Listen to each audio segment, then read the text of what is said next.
Jelang Lebaran, Selfie Kitty galau sandang status janda. Sally Kitty sempat curhat tengah galau di momen menjelang Lebaran ini dengan status barunya sebagai janda.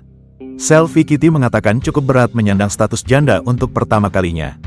Dengan menjalani hari-hari tanpa pasangan, Selfie mencurahkan isi hatinya karena menjalani momen kebahagiaan tanpa pasangan. Betul, kayaknya aku kemarin itu sedikit galau.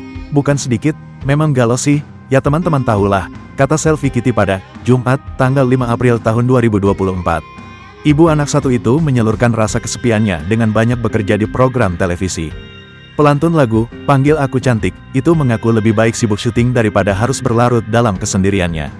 Jadi aku lebih fokus ke kerjaan, calling manajer aku mau kerja, aku mau syuting, biar sibuk aja.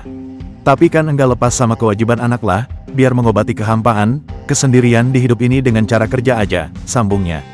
Meski begitu, Selfie Kitty enggan mencari laki-laki pengganti mantan suaminya itu.